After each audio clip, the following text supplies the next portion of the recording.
Hello and welcome back to another episode of World Traveler Cooking. Today we're going to do Aglio-Olio. Now, Aglio-Olio literally means garlic and oil. It's a very simple pasta dish. It was originally a very cheap pasta dish.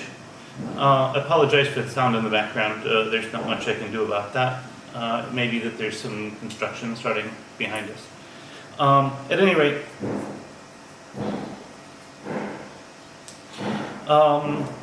the dish starts out as a relatively simple dish aimed for people who didn't have much money to have something to eat.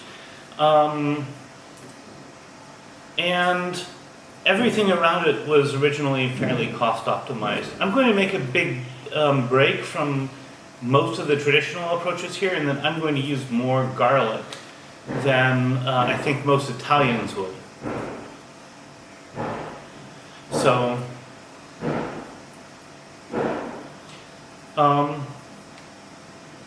now, I think if you're an Italian, you're going to recognize that, I'm an American. You're going to think I'm going to just throw too much garlic in for too much garlic flavor. But I'm actually doing this for a reason that the way people typically cook aglio-olio, it's easy to burn. There are a few other things that go along with that.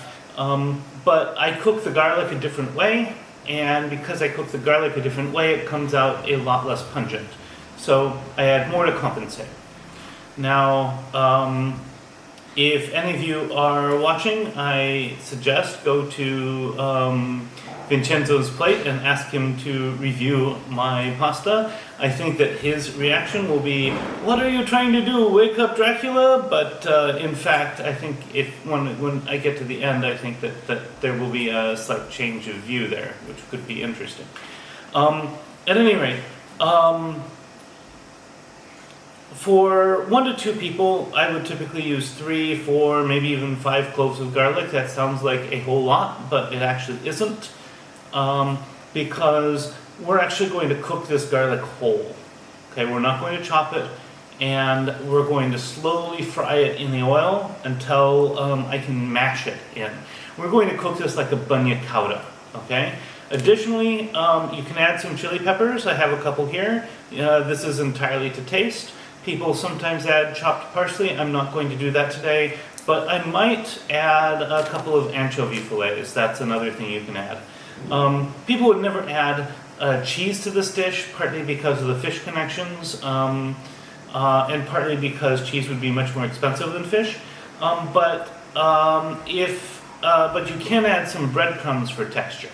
So those are some basic things. So I'm actually going to do enough for 1 to 2 people. I'm going to use 5 cloves of garlic. That seems like a lot, but just trust me on this, it's not. A fair bit of oil. I will eyeball it, and 2 chili peppers. This might be too much, but we will see. And then of course some pasta. So first step is we're going to get the water on to boil pasta, and then we will go ahead and get the sauce started. And again, sorry for the noise in the background, but I can't really help it. So while we are heating up our water for the pasta, I'm going to add a fairly good amount, generous amount of olive oil, and I'm going to heat this up under a low to medium low heat, and I'm just going to let this, I think that's enough. I'm just going to let this heat up a bit. I've also decided I am going to add anchovies, so I'm going to add a couple fillets of anchovies as this warms up.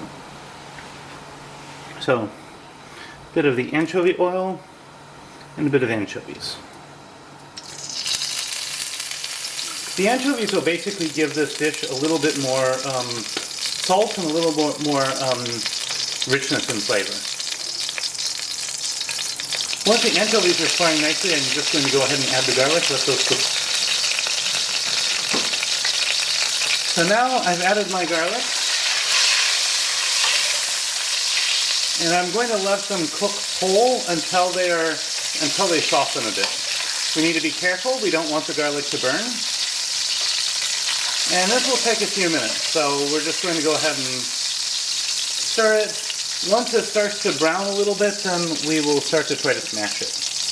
Now, if you're wondering, the inspiration for making this dish this way came from another Italian dish, bagna cauda, which is a Piedmontese anchovy and garlic dip that's traditionally eaten Christmas Eve. I really like bagna cauda,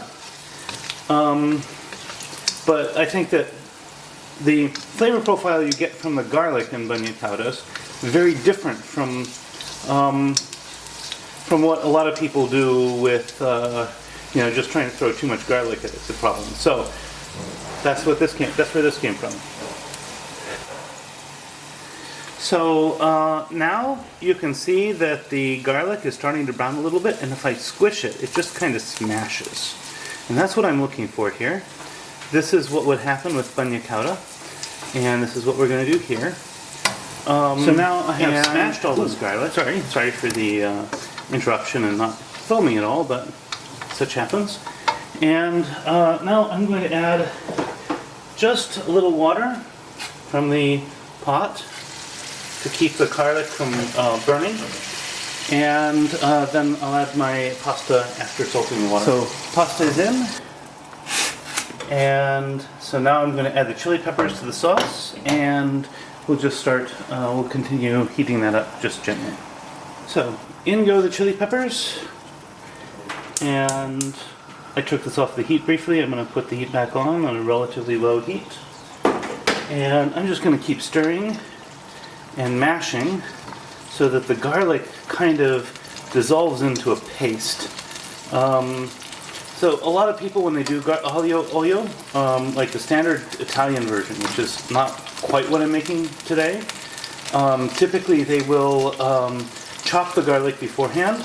This makes it much more potent, but it's much easier to burn the garlic. So you kind of have to very, very, very slowly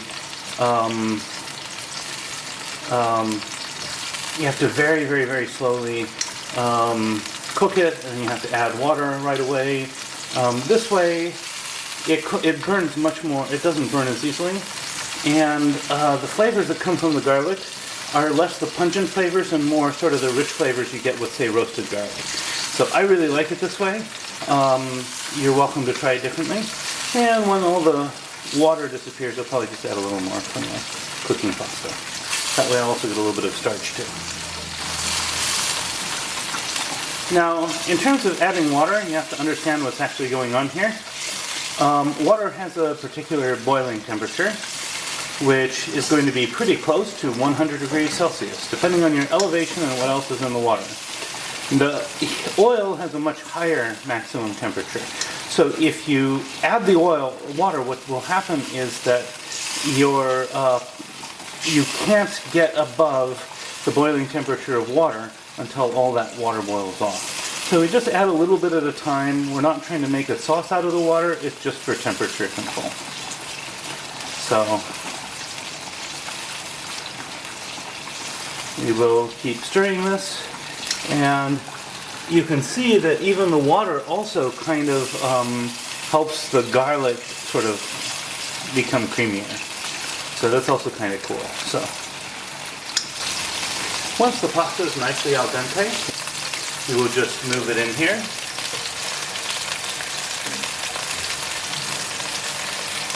And then I'm going to stir it in, finish it up, and if necessary, I will just slowly add a little bit more water from the boiling water that I use to boil the pasta.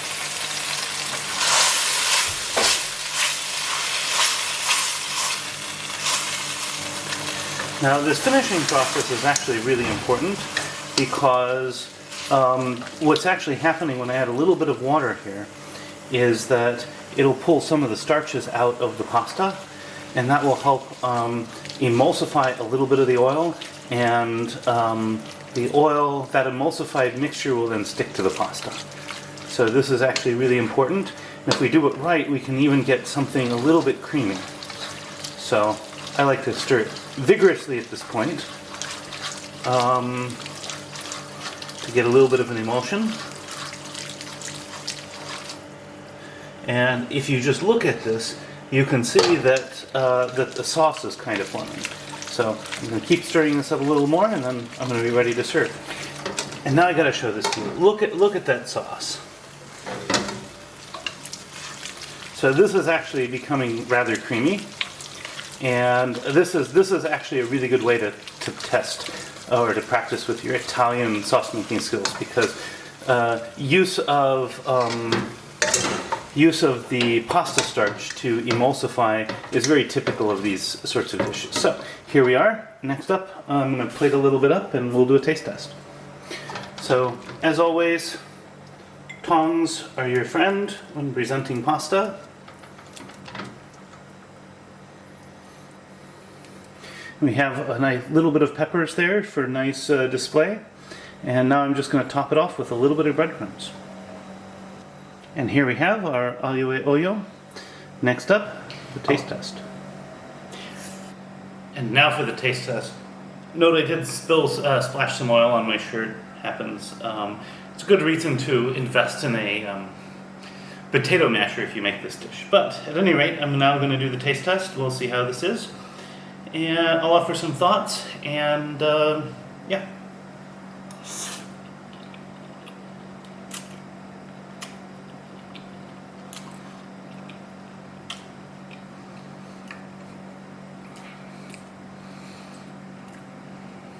So,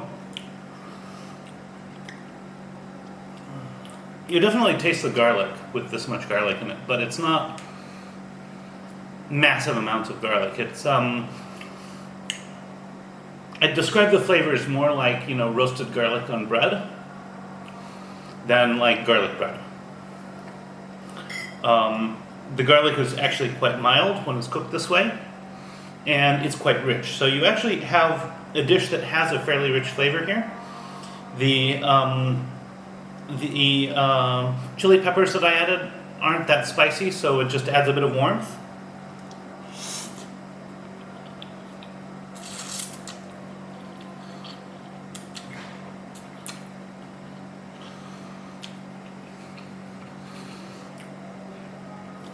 The breadcrumbs just add a bit of texture. Very, very, very nice. I think this is delicious. Now, if you like this, please like, share, and subscribe. Helps me grow my channel. On top of that, if you make a dish like this, you do it a little differently, love to hear how. Please let me know in the comments. It's always great when we share different tips. And I'm sure most people will not make aglio-olio the way I have here. So you can also add parsley. I'm not doing that today. But those are basically all of your potential traditional ingredients. But the obvious, non-negotiable ones are the olive oil and the garlic. So that's what I have for you today. Recipes in the description. Bon appetit, and see you next week.